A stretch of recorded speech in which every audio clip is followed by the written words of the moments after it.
ఓం నమో సీతారామచంద్రాయ నమ. ఓం సీతారామచంద్రాయ నమ. ఓం నమో వెంకటేశాయ నమ. ఓం నమ శివాయ నమ. ఇవాళ మనం ఏం చెప్పుకోబోతున్నామంటే, నిన్న జీవన్ముక్తి, జీవన్ రహస్యం వాటి గురించి మనం చెప్పుకున్నాం. జీవన్ముక్తి యొక్క లక్షణాలు అవన్నీ నిన్న చెప్పుకోవడం జరిగింది. ఇవాళ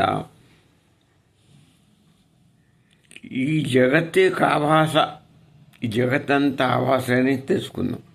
జగత్తు కానీ మనం మానవులు కానీ ఎంత ఆభాస, మనం చూస్తున్నంత ఆభాస అనేది మనం ఇందులో వచ్చిన మాస్టర్ చెప్పబోతున్నారు.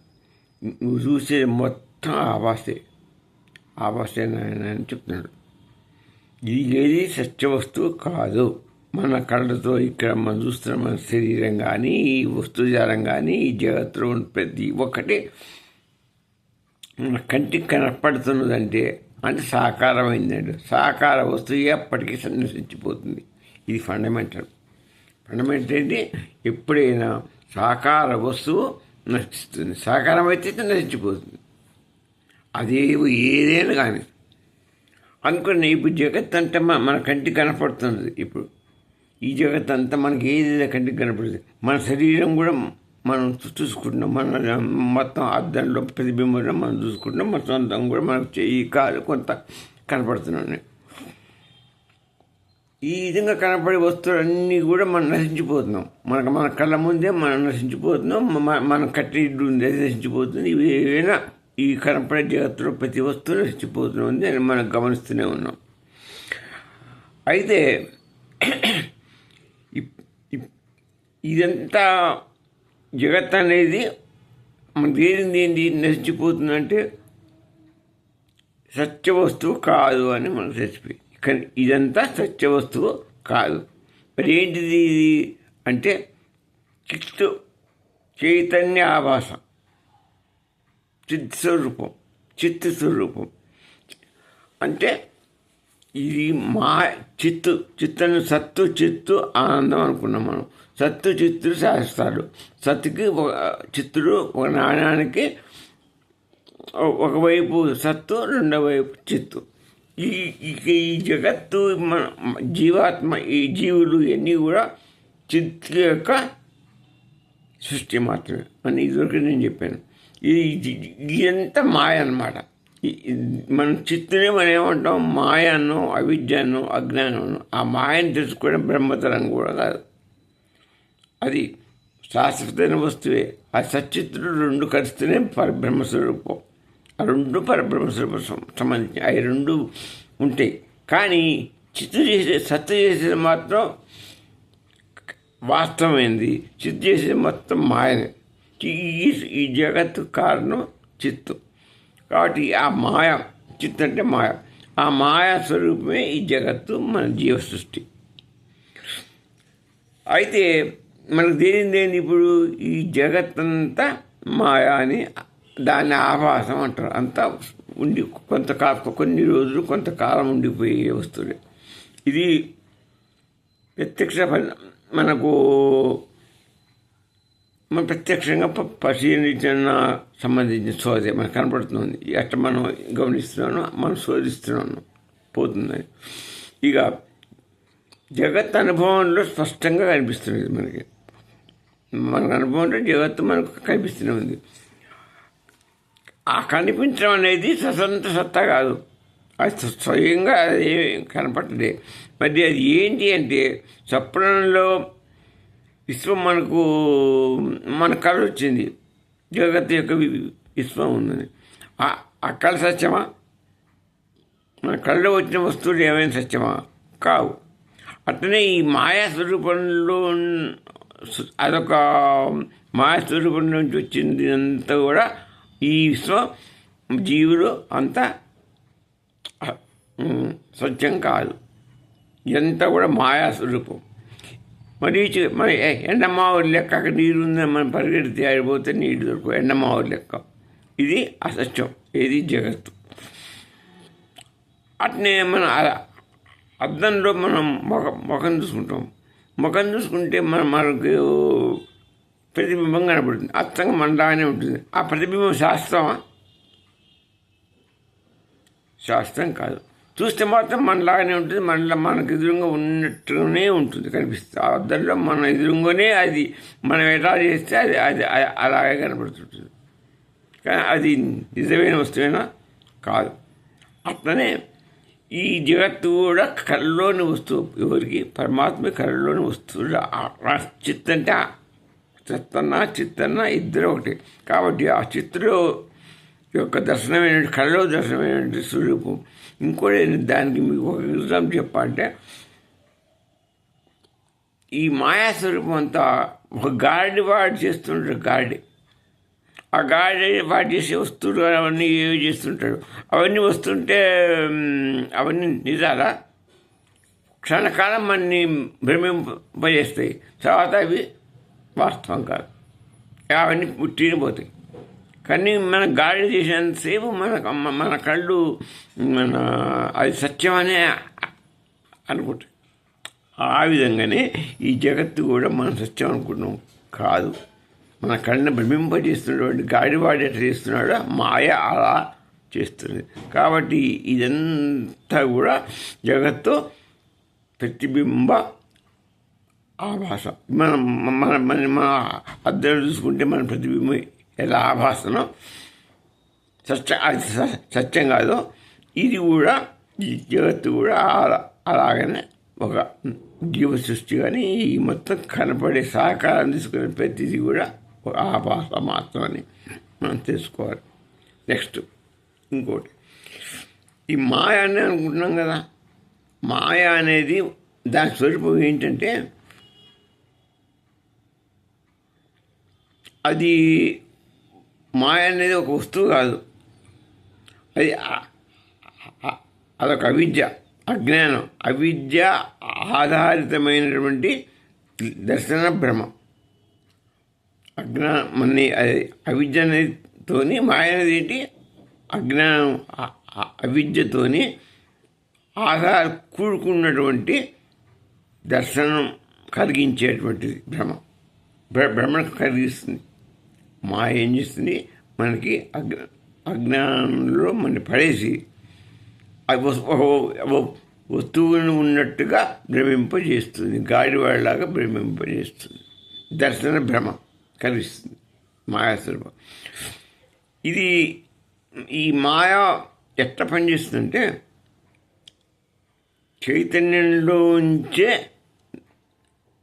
చైతన్యంలోంచి నామరూపాలు పుడతాయి. నామరూపాలు పుట్టినవి ఎట్లా పుడతాయి?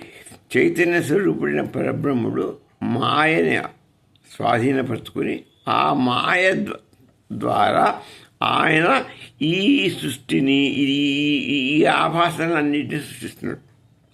ఆయన ఎప్పుడే చైతన్యం ఈ సృష్టిలో జొరబడతాడో అంతకాలం నిలబడుతుంది. ఆయన తప్పకుండా అంత నశించిపోతుంది. అంటే మాయ చేసే సృష్టి అంతా ఏంటి? ఆ మాయ చేస్తుంది. ఒక బొమ్మ లాంటిది మన ఈ శరీరం తయారు చేస్తుంది. అందులో శక్తి, చైతన్య పురుషుడైన శక్తి, ఆ సత్పురుషుడు యొక్క శక్తి మనలో ఆవేశమైతే మన ఈ శరీరం నిలబడి పనిచేస్తుంది. ఆ చైతన్య శక్తి తప్పకుండా పోతుంది. ప్రపంచం కూడా అంతే. ఏ పదార్థమైనా చైతన్య శక్తి చూస్తారు కనుక ఆయన సర్వాంతర్యామన్నారు. సత్తు సర్వాంతర్యామి.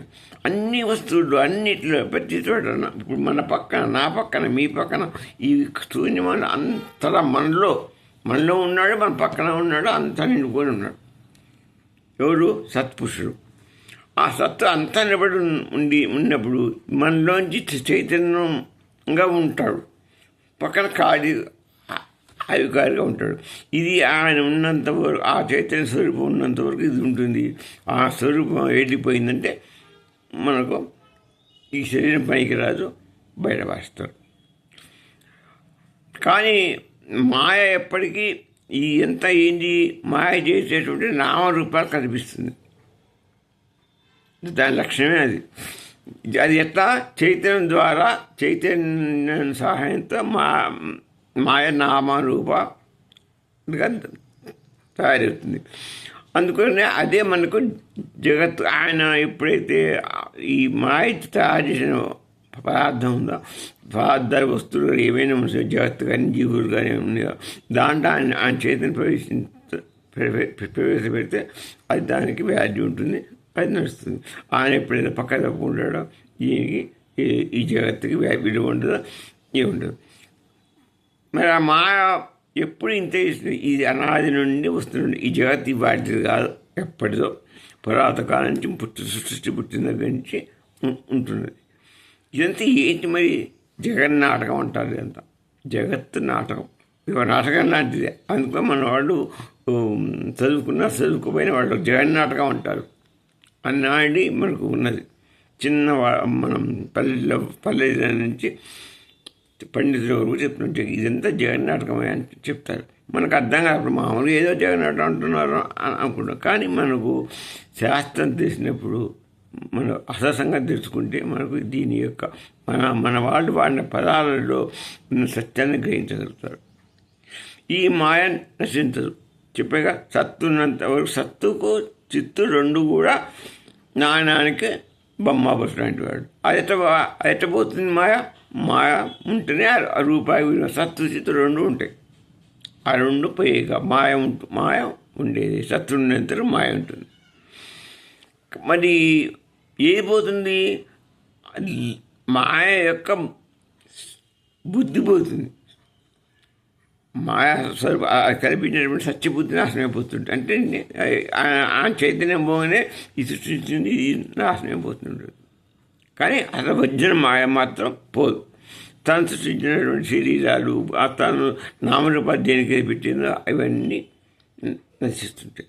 అంటే దాని బుద్ధి ఏంటి? అన్నింటినీ సృష్టించడం, దాని చైతన్య స్వరూపం అని పెడితే అది ఒక నాటకంగా గాడివాడు నాటిస్తున్నట్టుగా ఒక గాడిలాగానే మాయ ఉంటుంది. ఆ వస్తువు దాని యొక్క ఈ గాడి ఆపేస్తాడు, కానీ గాడి ఆ విద్య మాత్రం పోదు. ఆ విద్య ఇస్తుంది అంతే. దాని గాడి మళ్ళీ ఇంకొందరు పెడుతుంది. ఇక దీని గురించి మనం వశిష్ఠ మహర్షి గారు చెప్పేసిన కొన్ని పరిశీలిద్దాం.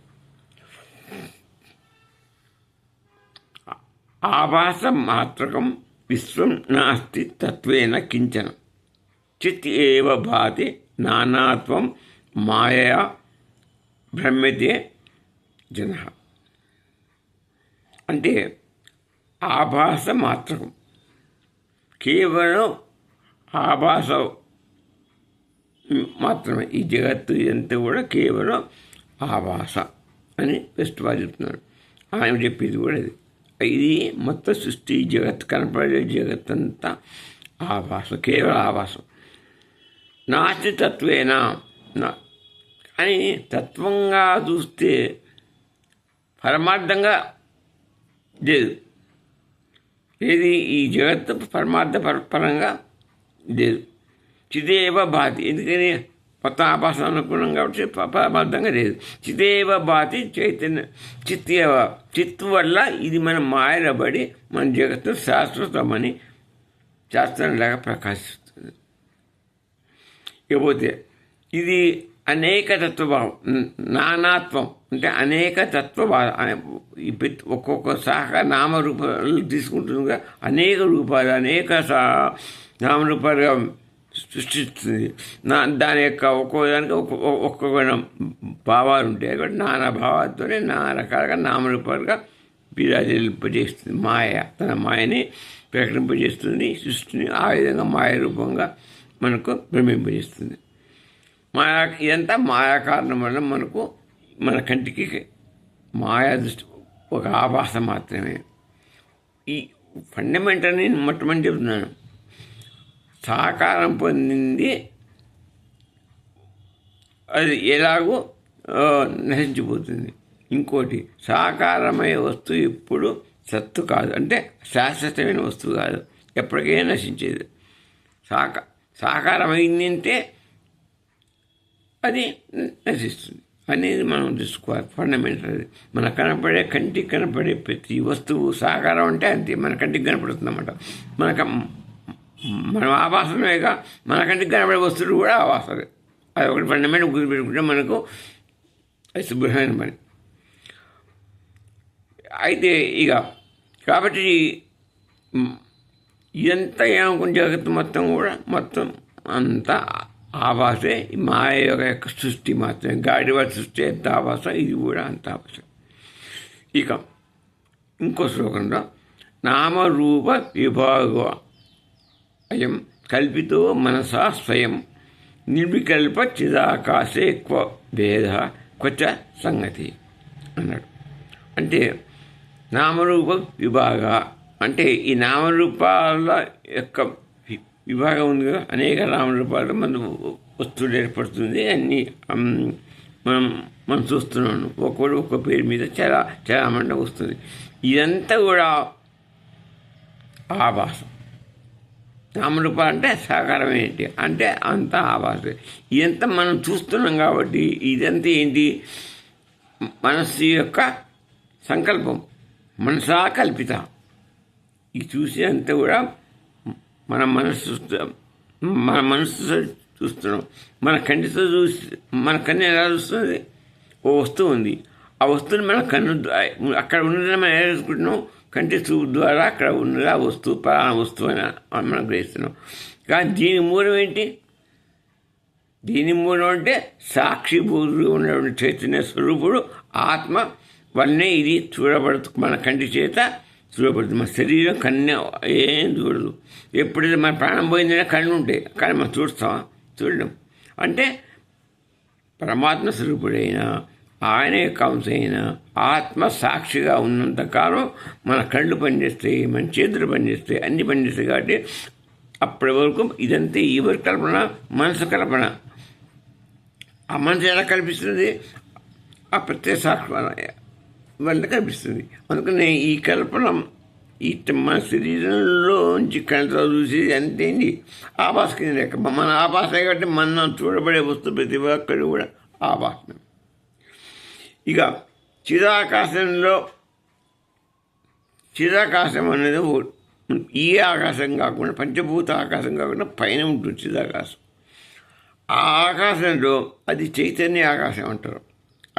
అది చైతన్య స్వరూపుడైనటువంటి ఆకాశం. అక్కడ సచిత్తుడు ప్రకాశుడు. ఆ చిదాకాశంలో పరబ్రహ్మ స్వరూపం ఉంటాడు. ఈ ఆకాశం దాటిపోవాలి, అది మనకు సాధ్యపడదు. మనం ఈ ఆకాశానికే పోలేము. అది ఎంత ఎత్తుందో ఎంత ఎగిరినా అది ఇంకా పైకి పోతుంది, ఇటు ఎంత పరిగినకపోతుంది. ఆ ఆకాశానికి అంతు పంతు లేదు. దీనికి ఎంత బాధపడుతుంది, దీనిపైన ఉన్న ఆకాశం ఇంకెంత ఉందో మనకి ఏం తెలుస్తుంది, మనం చేయలేదు. కాబట్టి ఆ చైతన్య ఆకాశంలో చిదాకాశంలో అక్కడ ఏ భేదం ఉండదు. ఈ ఆకాశంలో ఉన్న వాళ్ళ వస్తువులకే భేదాలు. ఈ ఆకాశం దాటి మన చిదాకాశాన్ని ప్రవేశించామనుకో, అసలు ఈ ఆకాశం పైకి పోతే అది ఏది కనపడదు, అశూన్యం అంటారు. అది అక్కడ ఈ భూమి మీదనే మనకి ఈ వస్తువులు కనపడటం, వస్తువు ఆభాసాలు ఇవన్నీ ఉంటాయి. కానీ మన ఆకాశం పైకి వెళ్ళిపోయాయనుకో, అక్కడ ఏమన్నా శూన్యమే ఉంటుంది. అదే చిదాకాశంలో పోతే అసలు ఏది ఉండదు. అది అక్కడ సత్పురుషుడు, సత్స్వరూపుడు ఆయన, సత్వచిత్తుడు ఉండే ఉంటాయి. అక్కడ ఏది నీకు భేదం అనేది కనపడదు, అంత అభేద వస్తువు అక్కడ. ఇక్కడ మనకి ఈ లోకంలోనే మనం చూసే ఈ సృష్టిలోనే ఈ భూమి మీదనే మనం చూసే వస్తువులు మనం చూపుకునేంత వరకు భేదాలు కనపడుతున్నాయి. ప్రతి వస్తువుకు భేదం ఉంటుంది. అంతా ఆభాస. ఆ పైన ఏది అంతా ఏకసం. అక్కడ ఆ సదాకాశంలో ఆ చైతన్యంలో ఏకరసం అంటారని. ఇక ఇంకో శ్లోకంలో మాయాకార్య విధానం గురించి చెప్తున్నారు. యదా మరీచిక జలం దృష్టిమాత్రేణ భాసతే తదైవ జగదావాస చిత్త తదివే స్థిత అన్నారు. అంటే మరీచిక జలం అంటే ఎండమావులు నీళ్ళు ఎంత సత్యమో దృష్టి దర్శనం వల్ల కనపడే జగత్తు కూడా అంతే సత్యం. ఆ ఎండమావులు మనం చూసి మనం ఏమనుకుంటాం, అక్కడ నీళ్ళు తాగాలి, మన ఆకలి మన దాహాన్ని తీసుకుందాం అనుకుంటాం. అది ఎంత సత్యం మన కళ్ళతో చూస్తే ఈ జగత్తంతా కూడా ఈ దృష్టి మాత్రం మన కళ్ళ చూసేది ఇదంతా కూడా కనపడే వస్తువు జగత్తు మనం ఈ జీవరాశి అంతా కూడా ఆభాస. అదంతా నిజం, ఇది కూడా అంతే. అంటే ఇదంతా అబద్ధమే. ఏది ఈ సృష్టి జగత్తు జీవం ఎన్ని కూడా అదెంత సత్యం, ఎన్నమో నీళ్ళు సత్యం, ఇవి కూడా అంతే సత్యం. అంటే ఇదంతా ఆభాసం. నీకు కనపడుతుంది కానీ ఇదంతా ఆభాసం.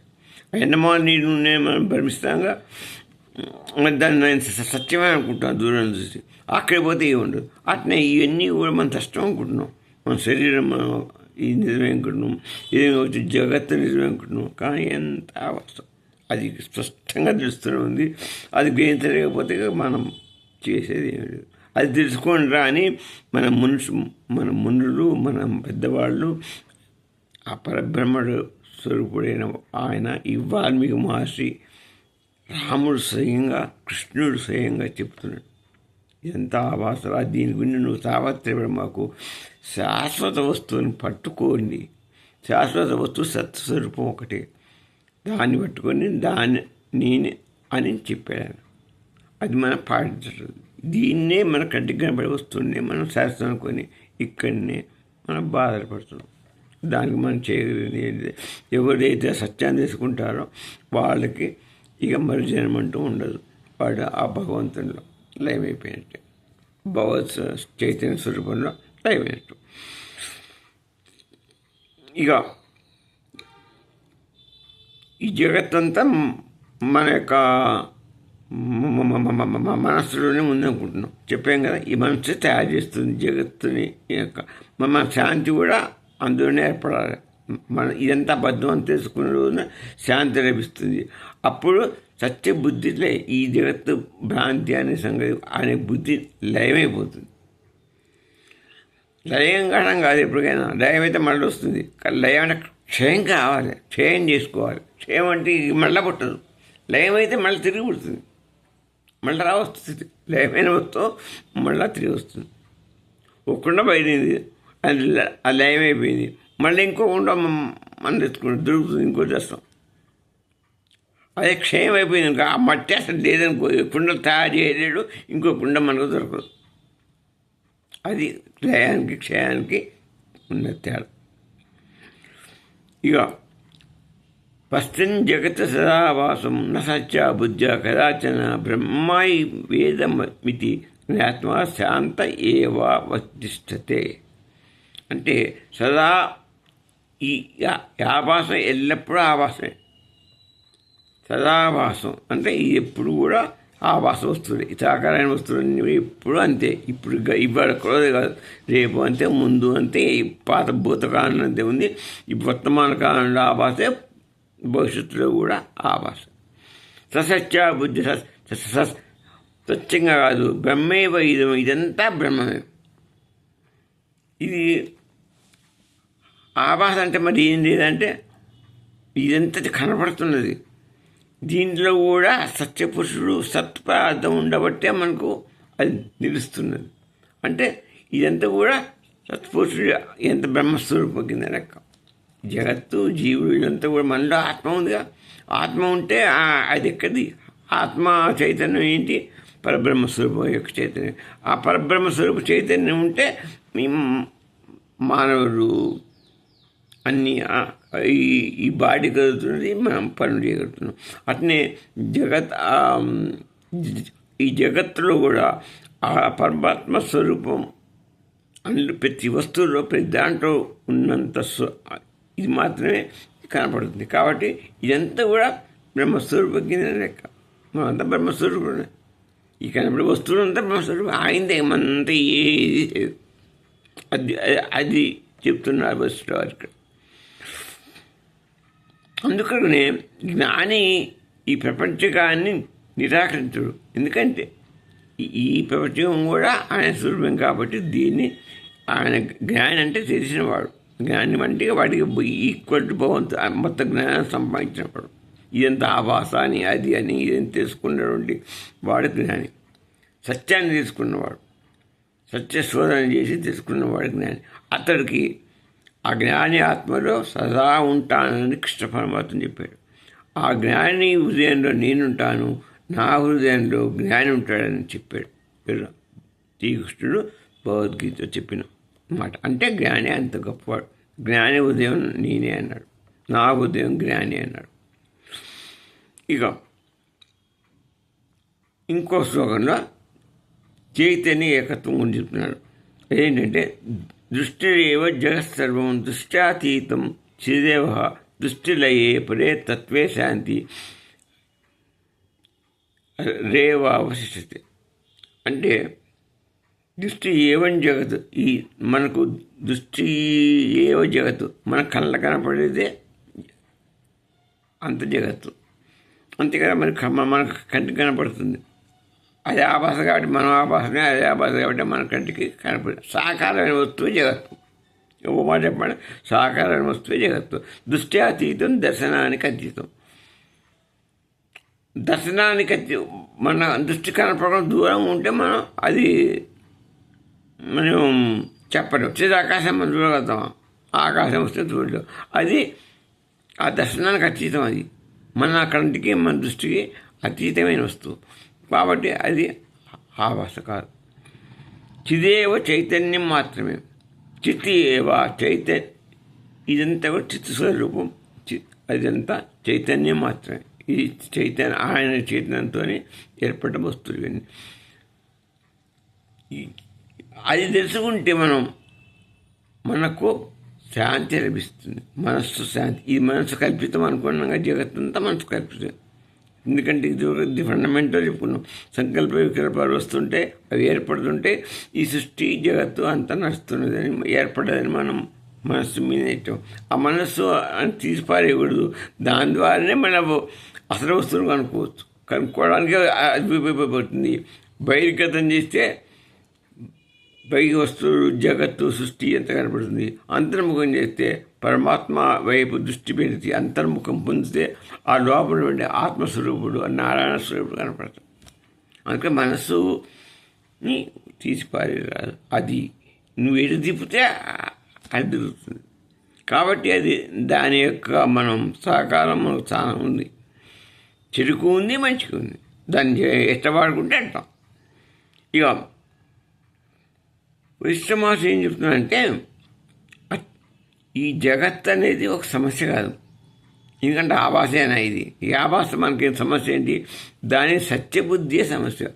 అంటే ఇదంతా ఉన్నది అని మనకు కనపడుతూ మనకు ఉన్నట్టుగా కనిపిస్తే మనం భ్రమింపు చేస్తున్నాం. సో దాంతోనే మన సమస్య. అది దాని జగత్తుకు సత్యబుద్ధి ఏంటి? నేను ఉన్నాను, నేను మనం కూడా సహకారమేగా. మనం కూడా జగత్తులో మనం అనుకుంటాం నేను నాది అనే భావం ఉంది. సో దాంతోనే మనకి ఇది అసలు నువ్వు ఆభాసాలా అంటే మనం నేనున్నాను, నేను చేస్తున్నాను, నేను అంతా నేను నాది అనే దాని మీద ఆధారపడతాం. కాబట్టి దానితోనే మనకు బాధ. ఈ శరీరంతో మనకేం బాధ లేదు. మనకు బాధ ఎంత ఏంది? ఆ అహంభావమే బాధ. ఏది నేను నాదుల మీదనే మనకు దాంట్లోనే వస్తుంది చిక్కు అంతా. ఇదంతా తెలుసుకొని ఎంత భాసమే స్వప్నే ఆభాసే, మన శరీరాల ఆభాసే, మనం చూస్తున్న జగత్తు ఆభాసే. ఎంత ఎప్పుడైతే మనకు తెలిసిపోయి జ్ఞానవంతుడైతామో అప్పుడు ఆసక్తి ఆటోమేటిక్గా ఈ జగత్తు మీద కరిగిపోతుంది, ఈ శరీరం మీద కరిగిపోతుంది. ఏ భయము ఉండదు. అప్పుడు భయపడాల్సిన పని కూడా ఉండదు. భయం కూడా కరిగిపోతుంది. కర్తృత్వం కూడా కరిగిపోతుంది.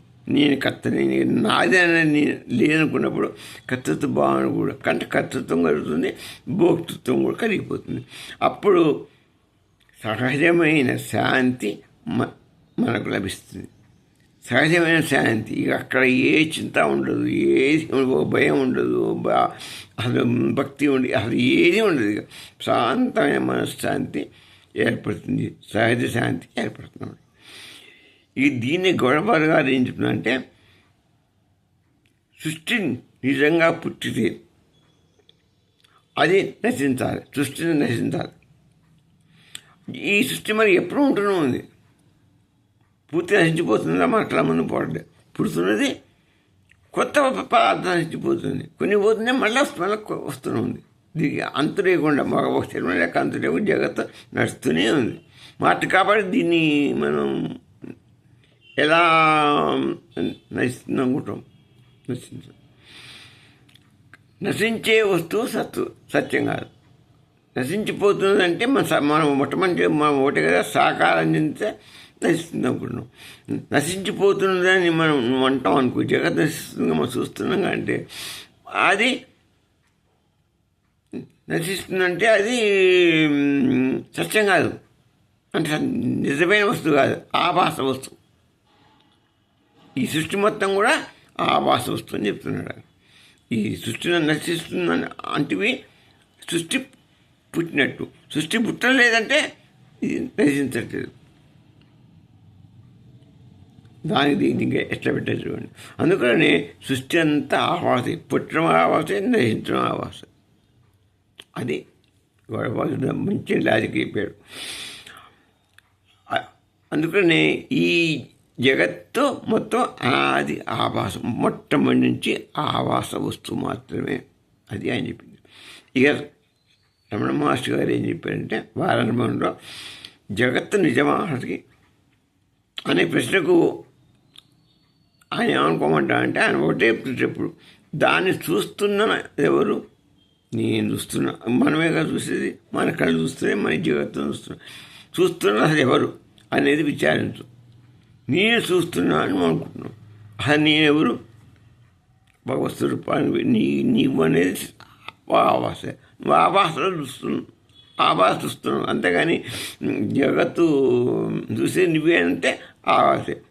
ముందు ఎటు చూస్తున్నావు నువ్వు? నీ కళ్ళు చూస్తున్నాయి. ఈ కళ్ళు చూస్తున్నాయి అంటే ఏం చేస్తున్నావు? మళ్ళీ ఉన్నటువంటి మన ఆత్మస్వరూపమే సాక్షి. ఆ సాక్షియే చూస్తున్నది. చూసేది ఎవరు? సాక్షి. అంత సాక్షి ప్రభావమే.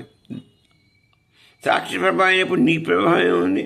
ఏమి లేదు. కాబట్టి ఇదంతా నీదిగా నువ్వు చూస్తుంది నిజం కాదు, నువ్వు సాక్షి మాత్రమే. అంటే నువ్వు పరబ్రహ్మ స్వరూపానివి అనుకో. ఇది చూసేది నువ్వు కాదు, చేసేది నువ్వు కాదు, అంతా ఆత్మయే. ఆత్మయే సాక్షి, ఆత్మే సర్వం. అది దాని చైతన్యమే నువ్వు. కాబట్టి చూసేది కాదు, నువ్వు అనేవాడి ఏది లేదు, ఒక ఆవాస వస్తువు కింది అన్నాడు. అది ఆయన మొట్టమని చెప్పేది. నువ్వు చూస్తున్నావు, ఎప్పుడే ప్రశ్నించుకో, ఊయామై నేనెవరంటే అసలు నేను నిజంగా నేను ఉన్నాను, అది నేనెవరు, అసలు నా స్థాయి ఎంత, నేనెంత. ఇక మనం ప్రత్యక్షంగా మనం ఒక సాధన చూసుకుంటే, సాధారణంగా చేస్తే ఓ వస్తువుని మీరు గమనించండి. అప్పుడు దాన్ని తిరిగిన స్వభావం, ఆ వస్తువు యొక్క స్వభావం మనకు గుర్తించండి. అది దాని యొక్క వస్తువును చూసి దాని స్వభావం ఏంటో మనం గుర్తించండి. మీరు గుర్తిస్తే ఆ తెలిసిన స్వభావాన్ని యాక్టివ్గా చూసేవాడెవరు, గుర్తించిన వాడెవరు అనేది, ఆ సాక్షి ఎవరు అని మీకు అర్థమవుతుంది. నీ కళ్ళు చూసినా, నువ్వు దాన్ని భావాన్ని గుర్తించినా, ఏది గుర్తించినా, మనసు గుర్తించినా, ఇవన్నీ ఇంద్రియాలు, అన్నీ ఆభాసలే. నీ ఆత్మే సాక్ష్యం, ఆత్మే చూస్తుంది, ఆత్మే నడుపుతుంది, అంతా అది. ఆత్మ అనేదే పర్మనెంట్. ఎంత ఆభాస. వస్తువు దృష్టి రెండు సాక్షిలోనే చేస్తుంది, సాక్షిలోనే ఉన్నాయి. సాక్షిలో ఉన్నాయి అంటే ఆత్మలోనే ఉన్నాయి. అన్నీ ఆత్మగా అని నీదు లేదు అని మనం మోసగా చెప్పారు. అంటే జగత్తు మొత్తం ఆవాస, సాక్షి సత్యం. లోపల ఉన్న అంతరాత్మలో ఉన్నటువంటి ఆత్మ సత్యం, అదొక్కడే సత్యం వస్తువు. ఈ జగత్తు శరీరం ఎంత ఆవాస. అప్పుడు నువ్వు అది తెలుసుకున్నప్పుడు నీకు శాంతి లభిస్తుంది, పరమశాంతి లభించి చిదాన ఆనంద స్వరూపుడు అయిపోతాం. ఆ ఆనందాన్ని మనం కలిగించుకోవడం మన యొక్క ప్రయత్నం చేయాలి. ఓ నమో వెంకటేశాయ నమః.